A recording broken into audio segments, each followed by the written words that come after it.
نحمده ونصلي على رسوله الكريم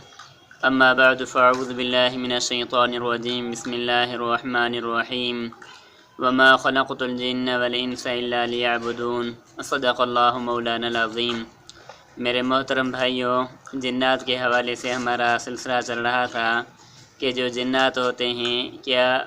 وہ جانور کی صورت میں بھی آ سکتے ہیں کہ نہیں آ سکتے ہیں۔ اس حوالے سے ہم احادیث کی روشنی میں آپ کو بتائیں گے۔ ایک حدیث آتی ہے حضرت عبداللہ بن مغفر رضی اللہ تعالیٰ عنہ کی، وہ بیان فرماتے ہیں کہ آپ صلی اللہ علیہ وسلم نے اونٹوں کی جگہ پر نماز پڑھنے سے ہمیں منع فرمایا ہے، اور یہ بھی فرمایا ہے کہ کیا تم اونٹوں کی پھولی ہوئی سانسوں کو نہیں دیکھتے اور جب وہ بدکتے ہیں، یا ان کی آنکھوں کو نہیں دیکھتے۔ یعنی اشارہ اس طرف تھا کہ جو اونٹ ہوتے ہیں ان میں نماز نہ پڑھا کرو، کیونکہ اونٹ جو ہوتے ہیں یہ بھی بعض جنات میں سے ہوا کرتے ہیں۔ تو اس حوالے سے ایک واقعہ آتا ہے، حضرت حسن بن حسین رضی اللہ تعالیٰ عنہما یہ بیان فرماتے ہیں کہ میں ایک دفعہ ربی بنت معوذ بن افرا رضی اللہ عنہا سے ملاقات کے لیے گیا، تو ان سے ہم نے کچھ سوالات کیے۔ انہوں نے بتایا کہ ایک دفعہ یہ ہوا کہ میں اپنے گھر کی نشست میں بیٹھی ہوئی تھی کہ میں نے دیکھا کہ میرے گھر کی چھت جو ہے وہ پھٹ گئی ہے، اور وہاں سے ایک بہت بڑا جانور، یا اونٹ کی صورت میں فرمایا یا گدھے کی صورت میں، کہ وہ آیا اور میرے اوپر آ کر گر پڑا۔ اس کے بعد وہ جب مجھے ہاتھ سے پکڑنے کی کوشش کرنے لگا تو پھر میں نے دیکھا کہ ایک اوپر سے ایک پرچہ آیا جو اس کے قریب آ کر گرا۔ اس نے وہ اٹھایا اور اس میں کچھ پڑھا۔ اس کے پڑھنے کے بعد وہ مجھے تو کوئی تکلیف نہیں دینے لگا، باقی وہ واپس جانے کے لیے کوشش کر رہا تھا، اور میں نے اپنی آنکھوں سے دیکھا کہ وہ اڑتا ہوا واپس آسمان کی طرف چلا گیا۔ تو یہ واقعہ اس حدیث کی تائید کرتا ہے جس میں آپ علیہ الصلوۃ والسلام نے اونٹوں کی جگہ پر نماز پڑھنے سے منع کیا ہوا ہے۔ معلوم ہوا کہ جو جنات ہوتے ہیں یہ کبھی اونٹوں کی صورت میں بھی ہو سکتے ہیں اور گدھوں کی صورت میں بھی ہو سکتے ہیں، کیونکہ حضرت یہ جو واقعہ آیا ہے تو انہوں نے بھی یہی بات بتائی ہے کہ میں نے نہیں پہچانا کہ وہ جانور کون سا تھا، یا اونٹ تھا یا گدھا تھا، بہرحال تھا بہت ہیبت ناک۔ اور یہ بھی فرماتی ہیں کہ میں کبھی بھی اتنا نہیں ڈری، کسی جانور سے اتنا نہیں ڈری جتنا میں اس جانور سے ڈر گئی تھی۔ اس کے بعد دوسری حدیث آتی ہے کہ حضرت عبداللہ بن عباس رضی اللہ عنہ اس حدیث کے راوی ہیں، وہ فرماتے ہیں کہ جو کتے ہوتے ہیں تو بعض کتے یہ جنات میں سے ہوتے ہیں اور یہ انتہائی کمزور ہوا کرتے ہیں، لہٰذا جب تم کھانا کھاؤ تو جو کتے تمہارے پاس آتے ہیں کھانے کے وقت، یا تو انہیں کچھ کھلایا کرو یا اسے بھگا دیا کرو، کیونکہ یہ بھی کمزور جنات میں سے کچھ جنات ہوا کرتے ہیں۔ تو اس بارے میں ایک واقعہ آتا ہے حضرت ابی بن کعب رضی اللہ تعالیٰ عنہ کا، وہ فرماتے ہیں کہ میرا کھجور کا باغ تھا اور میں دیکھتا تھا کہ روز میرے باغ کی کھجوروں میں سے کچھ کھجوریں کم ہوتی جا رہی ہیں، تو میں نے سوچا کہ شاید کوئی چور ہے جو چوری کرتا ہے، تو میں رات کے ٹائم پر اس کا پہرا دینے لگا۔ جب میں اس کا پہرا دینے لگا تو میں نے دیکھا کہ ایک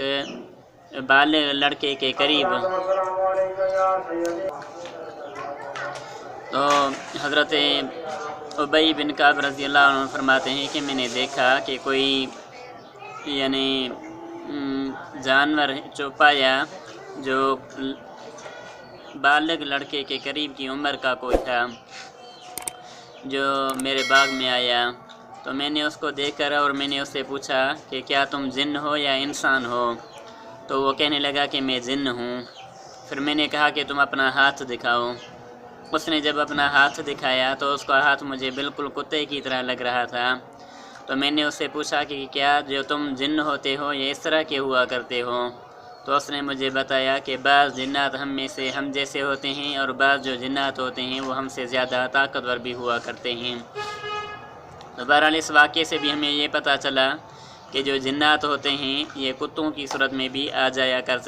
جا سکتے ہیں۔ اسی طرح سے ایک دوسرا واقعہ حضرت عبداللہ بن مسعود رضی اللہ عنہ یہ ہمیں بتاتے ہیں وہ فرماتے ہیں کہ آپ صلی اللہ علیہ وسلم کے زمانے میں ایک مسلمان کا ایک جن کے ساتھ جھگڑا ہو گیا، لڑائی ہو گئی، تو اس مسلمان نے ایک دفعہ اس کو پکڑا اور ایک دفعہ اس کو پکڑ کر اس کو گرا دیا۔ پھر وہ منتیں کر کے اور اسے کہنے لگا کہ مجھے چھوڑ دو، میں پھر تیرے ساتھ نہیں لڑوں گا۔ ایک دفعہ اس مسلمان نے اس کو چھوڑ دیا، پھر دوسری دفعہ پھر وہ لڑنے کے لیے تیار ہو گیا، پھر دوسری دفعہ اس کو پکڑا اور دوسری دفعہ بھی اس کو گرا دیا، تو پھر بھی وہ کہنے لگا کہ ابھی مجھے چھوڑو، پھر میں نہیں آؤں گا۔ پھر تیسری دفعہ وہ لڑنے کے لیے جب تیار ہوا تو اس مسلمان جن نے اسے کہا کہ تیسری دفعہ بھی وہ جب اس کے لیے لڑنے کے لیے تیار ہوا تو تیسری دفعہ اس مسلمان نے اسے کہا کہ میں تیری ٹوٹی ہوئی پسلیاں دیکھ رہا ہوں اور ابھی تیرے اندر ہمت نہیں ہے لڑنے کی، تم لڑنے کی کوشش نہ کرو۔ تو وہ اپنے غرور کے ساتھ کہنے لگا کہ میں بہت طاقتور ہوں اور میں تیرے ساتھ لڑوں گا۔ اس دفعہ بھی جب وہ اس سے لڑنے لگا تو پھر اس دفعہ بھی اس مسلمان نے اس کو پکڑ کر اس کو نیچے گرا دیا۔ تو یہ واقعہ سننے والے تھے تو وہ حضرت عبداللہ بن مسعود رضی اللہ عنہ سے کہنے لگے کہ ابن مسعود ہمیں بتاؤ صحیح وہ مسلمان کون تھا؟ تو حضرت عبداللہ بن مسعود رضی اللہ عنہ نے فرمایا کہ بھلا عمر کے سوا اور کون ہو سکتا ہے جو شیطان کو گرا سکے یا جنات کو گرا سکیں۔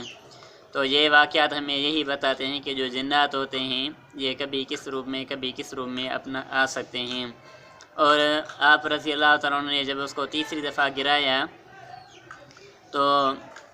اس وقت وہ کہنے لگا کہ اے عمر، جب تم آیت الکرسی پڑھنے لگو گے تو جو جنات ہوں گے وہ احمق گدھے کی طرح تم سے بھاگ جائیں گے۔ بہرحال یہ واقعات ہمیں یہی بتاتے ہیں کہ جو جنات ہوتے ہیں یہ اپنے بھیس بدل سکتے ہیں، کبھی انسان کے روپ میں، کبھی پرندے کے روپ میں اور کبھی جانور کے روپ میں یہ آ سکتے ہیں۔ اور کیا ان کی انسانوں کے ساتھ دشمنی ہو سکتی ہے یا نہیں ہو سکتی، انشاءاللہ یہ واقعات آپ کو میں دوسری ویڈیو